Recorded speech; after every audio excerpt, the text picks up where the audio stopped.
বন্ধ কৰক খিলঞ্জীয়াৰ ভোট কৰ্তন কৰা বন্ধ কৰক গণতান্ত্ৰিক অধিকাৰ সৰ্ব কৰা বন্ধ কৰক কাৰ্যকলাপ নহ'ব ভোটাধিকাৰ কৰ্তন কৰা বন্ধ কৰক ভোটাধিকাৰ কৰ্তন কৰা বন্ধ কৰক ভোটাধিকাৰ কৰ্তন কৰা বন্ধ কৰক খিলঞ্জীয়া ভোটাধিকাৰ কৰ্তন কৰা বন্ধ কৰক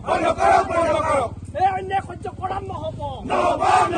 নিৰ্বাচনী আয়োগ হুঁচিয়াৰ নিৰ্বাচনী আয়োগ হুঁচিয়াৰ নিৰ্বাচনী আয়োগ হুঁচিয়াৰ নিৰ্বাচনী আয়োগ হুঁচিয়াৰ খিলঞ্জীয়া ভোট কৰ্তন কৰা বন্ধ কৰক খিলঞ্জীয়া ভোট কৰ্তন কৰা বন্ধ কৰক খিলঞ্জীয়া ভোট কৰ্তন কৰা বন্ধ কৰক খিলঞ্জীয়া ভোট কৰ্তন কৰা বন্ধ কৰক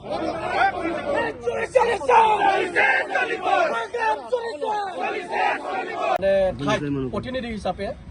আমাৰ শিৱসাগৰ মাননীয় কাৰ্যবাহী দণ্ডাধীশ ডাঙৰীয়া আমাৰ মাজত উপস্থিত আছে গতিকে আমি স্মাৰক পত্ৰখন পাঠ কৰিব খুজিছোঁ সকলোৱে শুনিব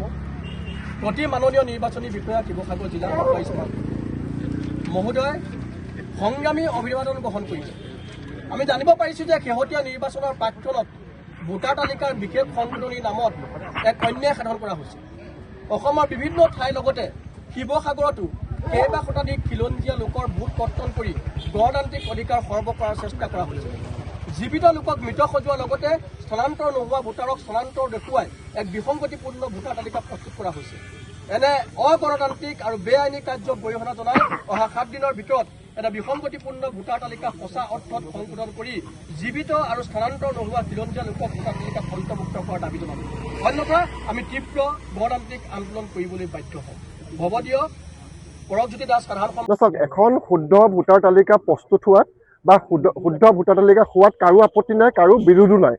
কিন্তু সেই শুদ্ধ ভোটাৰ তালিকাৰ নামত খিলঞ্জীয়া মুছলমানৰ ভোট কৰ্তনক নুবুজায় সেই শুদ্ধ ভোটাৰ তালিকাৰ নামত পৰিভ্ৰমী অনা অসমীয়া ভোটাৰক ভোটাৰ তালিকাত অন্তৰ্ভুক্তি নুবুজায় এছআই মানে বিশেষ সংশোধনী বিজেপিৰ বিশেষ ৰাজনৈতিক অস্ত্ৰত পৰিণত হৈছে এই নিৰ্বাচনী বিষয়া কাৰ্যালয়টো বিজেপিৰ নিৰ্বাচনী কাৰ্যালয়ৰ দ্বাৰা ব্যৱহাৰ কৰি এছআৰক সম্পূৰ্ণ ৰাজনৈতিক অস্ত্ৰ হিচাপে ব্যৱহাৰ কৰি খিলঞ্জীয়া মানুহৰ ভোট কৰ্তন কৰা হৈছে মুছলমান মানুহৰ ভোট কৰ্তন কৰা হৈছে আৰু পৰিভ্ৰমী অনা অসমীয়া লোকক ভোটাৰ তালিকাত অন্তৰ্ভুক্ত কৰা হৈছে এই কথাটো কোনোদিনে গ্ৰহণযোগ্য নহয় এটা কথা স্পষ্ট ইয়াতকৈ আৰু দুখৰ বিষয় কেতিয়া হ'ব নোৱাৰে যে এখন দেশৰ গণতান্ত্ৰিক ব্যৱস্থাৰ মূল যিটো স্তম্ভ গণতান্ত্ৰিক ব্যৱস্থাটো বাহাল আছেনে তাৰ যিটো মাপকাঠি যাক নিৰ্ধাৰণ কৰা হৈ আহিছে নিৰ্বাচন আয়োগৰ নিৰপেক্ষতা নিৰ্বাচন আয়োগৰ স্বতন্ত্ৰতা যেনেকৈ সংবাদ মাধ্যমৰ স্বতন্ত্ৰতাক বুজায় কিন্তু নিৰ্বাচন আয়োগৰ যি চৰিত্ৰ স্বতন্ত্ৰতা আৰু নিৰপেক্ষতা সম্পূৰ্ণ ভৰিয়ে মোহাৰি বিজেপি RSSৰ ইচ্ছামতে ভোটাৰ তালিকা প্ৰস্তুত কৰা হৈছে এই ভোটাৰ তালিকাৰ যোগেদি স্পষ্ট বাৰ্তা দিছে যে দেশত হিন্দু ৰাষ্ট্ৰৰ নিৰ্মাণৰ কাৰণে তেওঁলোকে আৰু দুদিনৰ পাছত কৈ দিব যে মুছলিম মানুহৰ ভোটাধিকাৰৰ কোনো অধিকাৰেই নাই গতিকে তেওঁলোকে নিয়াৰ কথা কৈ আছে কিন্তু মই সুধিব বিচাৰিছোঁ যে শিৱসাগৰত নিয়া ক'ত আছে শিৱসাগৰত জীৱিত খিলঞ্জীয়া মুছলমানৰ ভোট কৰ্তন কৰা হৈছে স্থানান্তৰ দেখুৱাই পিনি তেওঁলোকে ভোট কৰ্তন কৰা হৈছে অনা অসমীয়া পৰিভ্ৰমী মানুহক ভোটাৰ তালিকা অন্তৰ্ভুক্ত কৰা হৈছে এই কথাটো সম্পূৰ্ণ অগণতান্ত্ৰিক আৰু গণতন্ত্ৰৰ যিটো মৌলিক অধিকাৰ মানুহৰ ভোটাধিকাৰৰ যিটো মৌলিক অধিকাৰ এই অধিকাৰ খৰ্ব কৰা হৈছে আৰু এটা অতি দুখৰ বিষয় যে সাংবিধানিক পদবীত থাকি মুখ্যমন্ত্ৰীজনে এনেকুৱা ধৰণৰ তৰল এনেকুৱা ধৰণৰ সাম্প্ৰদায়িক এনেকুৱা ধৰণৰ অসাংবিধানিক বক্তব্য ৰাখিছে যে মিয়াই 5 টকা যদি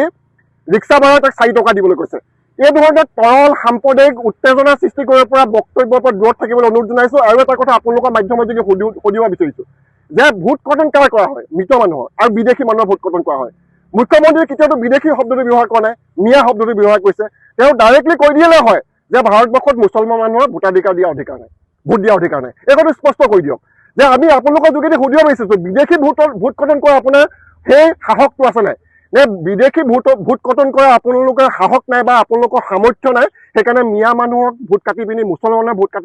কৰ্তন কৰি আপোনালোকে ৰাজনৈতিক যি সিদ্ধি পূৰণ কৰিব বিচাৰিছে এই কাৰ্য আমি গৰিহণা দিছোঁ গণতন্ত্ৰ বচাব লাগিব দেশৰ সংবিধান বচাব লাগিব সেইকাৰণে আপোনালোকৰ এই নিৰ্বাচন আয়োগৰ যি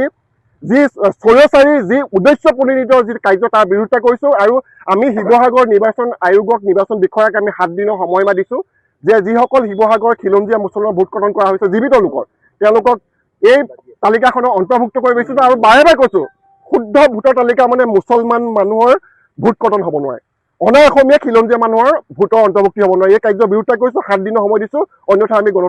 তীব্ৰ গণতান্ত্ৰিক আন্দোলন গঢ়ি তুলিবলৈ বাধ্য